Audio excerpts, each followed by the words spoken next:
और तेज भागो बहादुर, और तेज, शिकार पास में ही है। राजा काफी दूर तक हिरण का पीछा करता है। हिरण भागते भागते जंगलों में घुस जाता है। अरे, आज तो हाथ से शिकार निकल गया। चलो कोई बात नहीं, कल आके कोशिश करूंगा।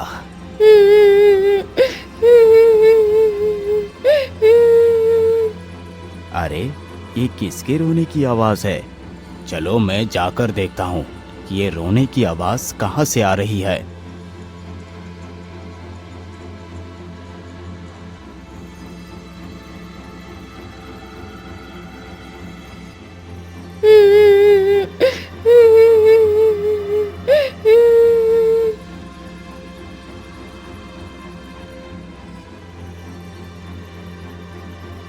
तुम कौन हो? मैं उदयगढ़ की राजकुमारी हूँ। तुम अंदर कैसे गए? मैं अपनी जान बचाकर भाग रही थी और अचानक से इस कुएं में गिर गई हूँ। तुम रो मत, मैं तुम्हें अभी बाहर निकालता हूँ। फिर वह उसको बाहर निकाल लेता है। राजा उसकी सुंदरता को देखकर उस पर मोहित हो जाता है। महाराज, आपने मेरी जान बचाई है, उसके लिए मैं आपका धन्यवाद करती हूँ। लेकिन महाराज, मैं अब कहाँ जाऊँ? मेरे माता पिता को उस दुष्ट ने मार दिया है। तुम चिंता मत करो, तुम मेरे साथ मेरे महल चलो। ठीक है महाराज। फिर वह महल चले जाते हैं।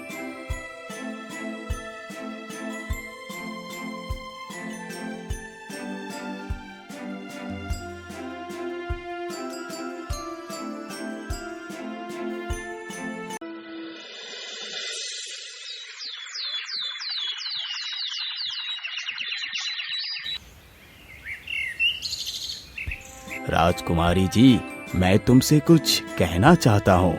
कहो महाराज, क्या बात है? मैं तुमसे विवाह करना चाहता हूँ। क्या तुम मुझसे विवाह करोगी? हाँ, मैं आपसे विवाह करने के लिए तैयार हूँ। फिर उन दोनों का विवाह हो जाता है।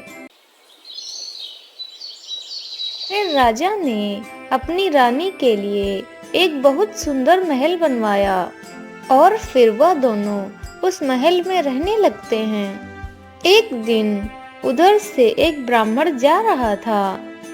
अरे वाह, ये तो कितना सुंदर महल है। चलो मैं इसके अंदर जाकर देखता हूँ।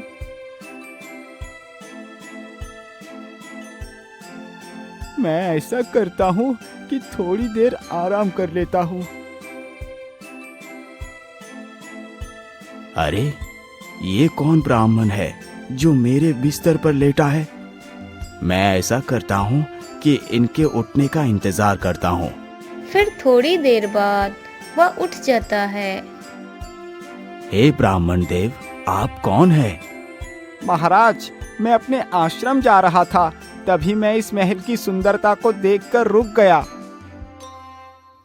ठीक है महाराज, अब मेरे जाने का वक्त हो गया है। ठीक है। फिर वह ब्राह्मण वहां से चला जाता है। अरे, तुम कहाँ थे और तुम्हें इतनी देर कहाँ हो गई? फिर वह अपने गुरु को सारी बात बता देता है। अच्छा अच्छा, ठीक है, मैं उसे जानता हूँ, वो एक अच्छा राजा है।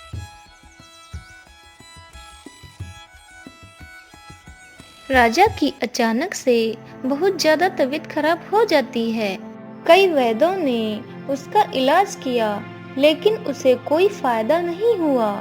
सैनिक पूरे राज्य में अच्छे वैद्य को ढूंढने जाते हैं। वह ढूंढते ढूंढते उन्हीं बाबा के पास पहुंच जाते हैं। प्रणाम बाबा। खुश रहो बच्चा। बाबा, मेरे महाराज की तबीयत बहुत खराब है। उनका इलाज कई वैद्यों ने किया, परंतु कोई लाभ नहीं हुआ। बाबा, क्या तुम मेरे महाराज की कुछ सहायता कर सकते हो? हाँ हाँ, क्यों नहीं बेटा, मैं तुम्हारी सहायता अवश्य करूँगा।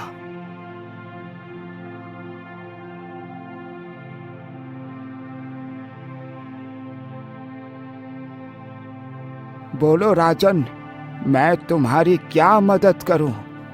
हे ऋषिवर, मेरे पेट में बहुत दर्द होता है। मैंने कई वैद्यों को दिखाया, परंतु कोई लाभ नहीं हुआ। ठीक है, तुम चिंता मत करो।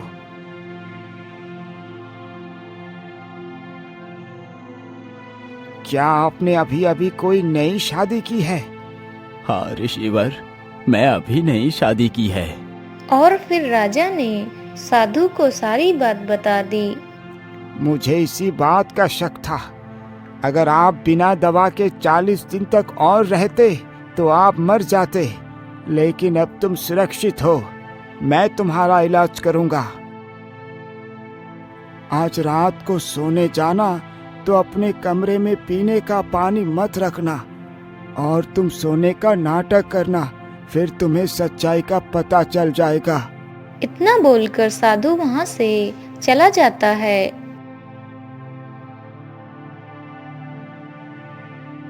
आधी रात को राजकुमारी उठकर पानी पीने के लिए बाहर निकल जाती है। फिर राजा उसके पीछे पीछे जाता है। अरे, रानी इतनी रात को बाहर कहाँ जा रही है? राजकुमारी ने अपना रूप बदल लिया। यह सब देखकर राजा हैरान हो जाता है। फिर वह नागिन पानी पीने चली जाती है और वह अपने बिस्तर पर आके चुपचाप लेट जाता है।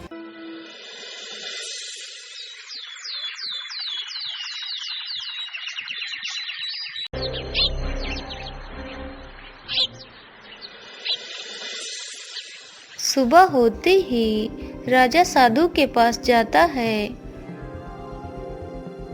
और सारी बात बता देता है। हे राजन, वो स्त्री नहीं बल्कि एक नागिन है। हे ऋषिवर, क्या इस नागिन से बचने का कोई उपाय नहीं है? हाँ हाँ जरूर, पर आपको थोड़ा सब्र करना होगा। आप अपनी पत्नी के पास वैसे ही जाते रहिए जैसे अब तक जाते रहे हैं, क्योंकि अगर उसको शक हो गया तो वो आपको मार देगी। मैं जो कहता हूँ उसे ध्यान से सुनो।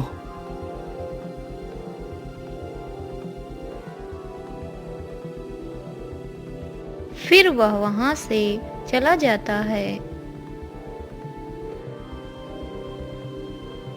सुनो प्रिया, वैद्य ने कहा है कि मुझे 40 दिन तक झोपड़ी में रहना होगा और वहीं पर मेरा इलाज होगा।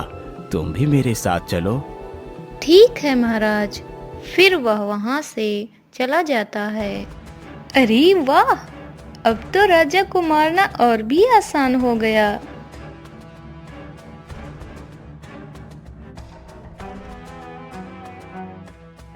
फिर वह दोनों झोपड़ी में रहने लगते हैं।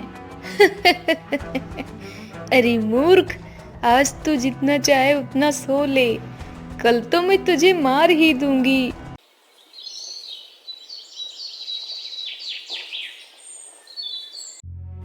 प्रणाम ऋषिवर, जो आपने कहा था मैंने वो सब कर दिया। ये लो, जब वो रोटी बनाने जा रही हो तो तुम उसे मार देना। फिर वह वहाँ से चला जाता है। प्रिय, आज तुम मुझे अपनी हाथ की बनी रोटी खिला दो। मुझे बहुत जोर की भूख लगी है। ठीक है, मैं अभी बना कर लाती हूँ। वह रोटी बनाने जाती है।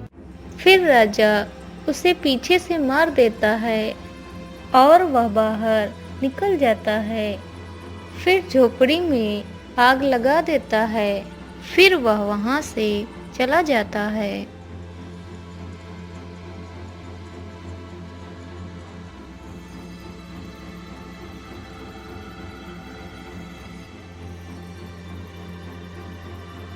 राजन, जरा ध्यान से देखिए, क्या आपको वहाँ कोई पत्थर दिख रहा है?